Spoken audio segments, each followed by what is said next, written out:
सरकार तो बिल्कुल ही नहीं चाहती है कि हम लोग इस प्रकार से अपनी पावर दिखाएं, लेकिन हमको अपना करना चाहिए। कई नेताओं की भी कमियां रहती हैं, कुछ लोगों की भी कमी, कुछ अपने पर्सनल उनके इश्यूज आते हैं जिसकी वजह से ये चीज़ें उतने लार्ज स्केल पे जो होना चाहिए वो नहीं हो पाता है। जो नेता होते हैं ना वो व्यक्तिगत महत्वाकांक्षाओं के कारण कोई काम नहीं करते हैं, लेकिन इसका मतलब ये नहीं है कि हम आम जनता और समाज के लोग जो हैं ये काम को करें ना। इसलिए कारवां हम समाज के लोगों को ही बढ़ाना होगा और हम बढ़ा कर रहे हैं। ऐसा चाहूँ राज में जहाँ मिले सबन को अन्न, छोट बड़ो सब सम रहे, रहदास रहे प्रसन्न। और बीच बीच में आपको कुछ ऐसे चेहरे दिखाई दे रहे होंगे सामाजिक तौर पे जो लगातार क्रांति करते रहते हैं। बुद्धि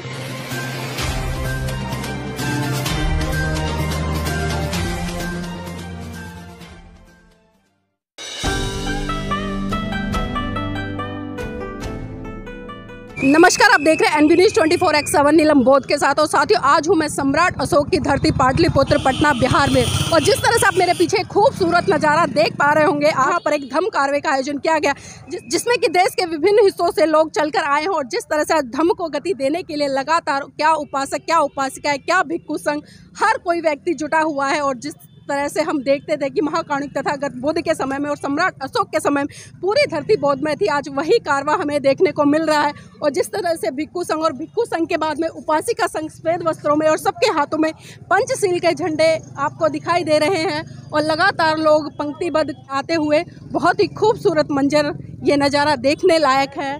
और जिस तरह से कहा जाता था कि कहीं ना कहीं भारत से बौद्ध धर्म खत्म हो रहा है, लेकिन खत्म नहीं हो रहा है। मैं बात करूं, आज उतनी ही तेज़ गति से बौद्ध धर्म इस देश में प्रचारित और प्रसारित हो रहा है और फल फूल रहा है। और ये उपासिकाओं का जत्था आते हुए कितने सुंदर तरीके से महिलाएं सफ़ेद वस्त्रों में सुशोभित होते हुए, और अनुशासन आपको देखने को मिल रहा होगा कि एक के बाद एक पंक्तियों में महिलाएं कदम ताल करते हुए, बहुत ही खूबसूरत मंजर नज़ारा।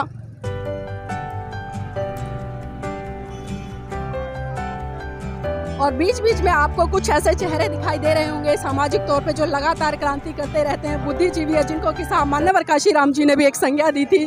तो वो लोग भी इस कड़ी में हमारे साथ में हैं। और जिस तरह से उसके पीछे आप देख पाएंगे, उपासकों के पीछे जो जत्था है वो है झांकियों का। बहुत ही सुंदर तरीके से झांकियाँ तैयार की गई हैं, सजाई गई हैं फूल मालाओं से। और एक से बढ़कर एक महान पुरुषों की यहाँ पर जो प्रतिमाएं हैं, या पिक्चर्स के माध्यम से या मूर्तियों के माध्यम से उनको भी लगाने का काम किया गया है। और पहला जत्था जिस तरह से आप देख पा रहे होंगे, पहला ही रथ है, उसमें भिक्षुणी संघ विराजमान है। और ये खूबसूरत नज़ारा पाटलिपुत्र पटना से आप लोगों के लिए। और दूसरी कड़ी में आप देख पाएंगे जिस तरह से जो सांची का स्तूप है साथियों, ये मध्य प्रदेश में है। और उसकी एक सुंदर झांकी यहाँ पर बनाई गई है, हूबहू, बहुत खूबसूरत। और उसके पीछे भिक्षु संघ उस रथ में विराजमान, और महाकाणिक तथागत बुद्ध की विशाल प्रतिमा। और जिस तरह से आप देख सकते हैं कि लिखा हुआ है, चलो पाटलिपुत्र, चलो पाटलिपुत्र, विश्व के पहले सामाजिक, सांस्कृतिक, राजनीतिक परिवर्तक। मैं मोक्षदाता नहीं, मार्गदाता हूँ। बौद्ध धर्म विश्व का पहला वैज्ञानिक धर्म है। तथागत बुद्ध ने पहली बार महिलाओं के उत्थान के लिए सामाजिक सांस्कृतिक जंजीरें तोड़ी। और देखिए, और तीसरी जो झांकी है वो धम्मचक्र के है। और देखिए उस पर जो सिंह है वो विराजमान, अशोक स्तंभ। और उसी के साथ साथ में जो अगली झांकी है उसमें महाकाणिक तथागत बुद्ध की चलायमान प्रतिमा, बहुत ही सुंदर आकर्षण। और भिक्षु संघ भी विराजमान है वहाँ पर। और आप देख रहे हैं जो धम्म सेनापति है, बोधि सारिपुत्र, उसकी जो झांकी है वो बनी हुई है। यहाँ पर उपासिका संघ है। और जिस तरह से कहा गया है कि इस संसार में बुद्ध का प्रकट होना उतना ही दुर्लभ है जितना कि औदुंबर वृक्ष का खिलना, और हजारों लाखों वर्षों में एक बार ऐसा होता है। तथागत बुद्ध ने हमेशा कहा है कि सारिपुत्र के वचनों को बुद्ध का वचन माना जाए। तो देखिए किस तरह से महाकाणिक तथागत बुद्ध ने साफ साफ तरीके से कह दिया है कि जो सारिपुत्र है, अगर वो कोई भी वचन बोलता है तो उसको बुद्ध का वचन माना जाए।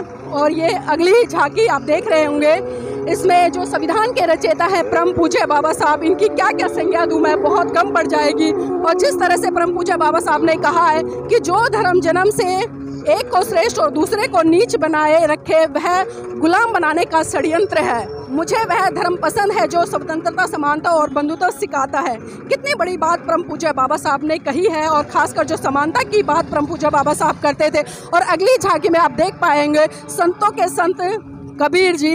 और संतों में ध्रुव तारा की जो उपाधि दी गई है वो है शिरोमणि संत गुरु रविदास जी की।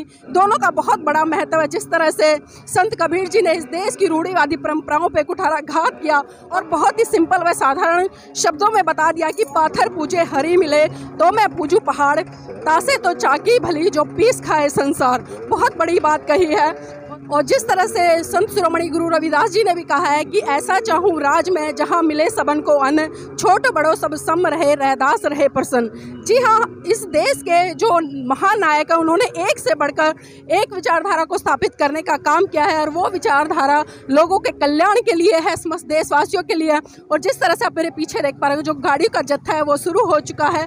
उपासक उपासिकाएं अपनी अपनी गाड़ियों में इस धम्म कारवां को गति देने में अपनी सक्रिय भूमिका निभा रहे हैं।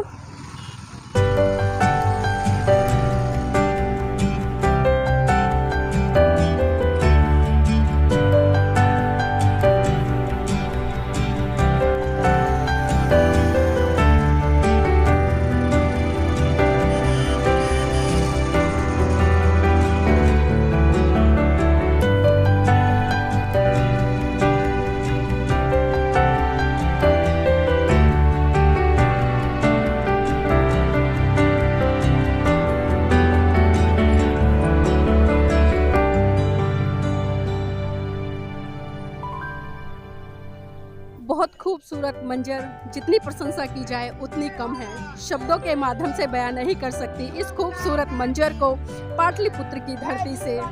जी हाँ, बोध गया में जिस तरह से महाकारुणिक तथागत बुद्ध को ज्ञान की प्राप्ति हुई थी और जो उनका जन्म था वो लुम्बिनी में हुआ था, नेपाल में। और सारनाथ में जिस तरह से बताया जाता है कि जो पहला धम्म उपदेश महाकारुणिक तथागत बुद्ध ने दिया था, जो 5 परिव्राजक थे।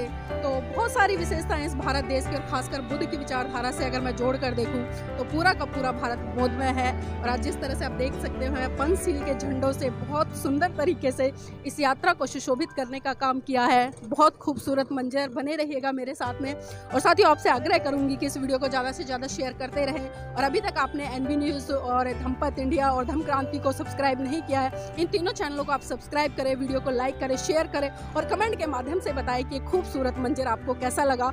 बने रहिएगा मेरे साथ में इस खूबसूरत मंजर के साथ में।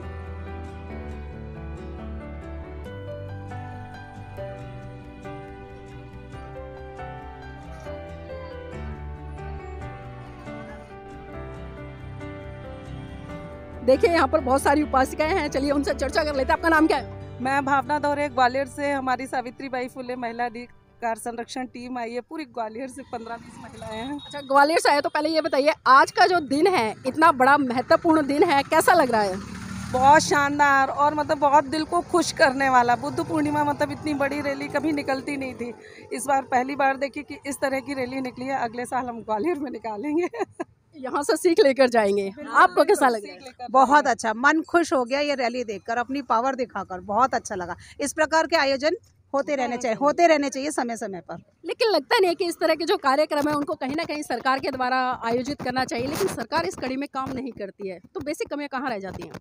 सरकार तो बिल्कुल ही नहीं चाहती है कि हम लोग इस प्रकार से अपनी पावर दिखाएं, लेकिन हमको अपना करना चाहिए। कई नेताओं की भी कमियां रहती हैं, कुछ लोगों की भी कमी, कुछ अपने पर्सनल उनके इश्यूज आते हैं जिसकी वजह से ये चीज़ें उतने लार्ज स्केल पे जो होना चाहिए वो नहीं हो पाता है। जो नेता होते हैं ना वो व्यक्तिगत महत्वाकांक्षाओं के कारण कोई काम नहीं करते हैं, लेकिन इसका मतलब ये नहीं है कि हम आम जनता और समाज के लोग जो हैं ये काम को करें ना। इसलिए कारवां हम समाज के लोगों को ही बढ़ाना होगा और हम बढ़ा कर रहे हैं। आप क्या कह रहे थे? लेकिन हमें मतलब जैसे गवर्नमेंट अगर सपोर्ट नहीं कर रही है, अगर हमें कोई सपोर्ट नहीं कर रहा है तो हमें हमेशा कोशिश करनी है कि हमें अपने कारवां को आगे बढ़ाना है, हमें अपनी पावर दिखानी है। देखिए हमारे साथ ये भी आई है सुनीता जी भी। बिल्कुल, देखिए महिलाओं का कहना है कि हमें सरकार के वशीभूत नहीं होना है, सरकार पर डिपेंड नहीं होना है। ये हमारा भी नैतिक दायित्व बनता है कि हम इस कारवां को आगे बढ़ा के चले। आपका नाम क्या है? सुनीता मेरा। विकलांग हूँ मैं। अच्छा जी। देखिए विकलांग है लेकिन जो जोश, जो जज्बा, जो उत्साह है वो कहीं ना कहीं देखने लायक है। देखिए ये उन लोगों के लिए सबक है जो कहीं ना कहीं स्वस्थ होते हैं, 18-19 साल के होते हैं, युवा अवस्था में होते हैं, जो जोश और होश और जोश के साथ में और उमंग के साथ में काम कर सकते हैं लेकिन काम नहीं करते हैं। लेकिन उन लोगों को इन लोगों से सीख लेनी चाहिए। और देखिए जिस तरह से, और मेरे साथ में डॉक्टर साहब है। डॉक्टर साहब चाहूँगी थोड़ा सा हमारे साथ में जुड़े। आइए आइए। तो डॉक्टर साहब भी हमारे साथ हैं, उनसे जाए। डॉक्टर साहब, आज जिस तरह से पाटलिपुत्र की धरती पर ये भव्य कार्यक्रम का आयोजन किया जा रहा है, खासकर धम्म कारवां निकल रहा है, तो कैसा लग रहा है आपको? पहले ये बताएं हमारे दर्शकों को। पाटलिपुत्र का धरती पे 2000 साल के बाद ये दूसरी बार है। पिछले साल 2022 में भी हम लोग ने झांकी निकाली थी और इस बार भी उससे भी भव्य झांकी निकाला गया है, जो कि पूरे पाटलिपुत्र में यहाँ से कुम्हरार होते हुए पूरा अम्बेडकर बुद्ध संस्थान होते हुए पूरा पटना का ये घूमेगा ये जी। तो कितने किलोमीटर की रहेगी ये धम्म यात्रा? ये धम्म यात्रा अभी 10 किलोमीटर जाना है, फिर 10 किलोमीटर लौट करने, करीब 20 किलोमीटर के आसपास ये धम्म यात्रा अभी चलेगा। जी। तो देखिए 20 किलोमीटर की ये धम्म यात्रा है और जिस तरह से पूरा का पूरा पटना पंचशील के झंडों से रंगा हुआ है, पंचशील के जो रंग है वो कहीं ना कहीं आज इस धरती को मैं कहूँगी कि सुशोभित कर रहे हैं।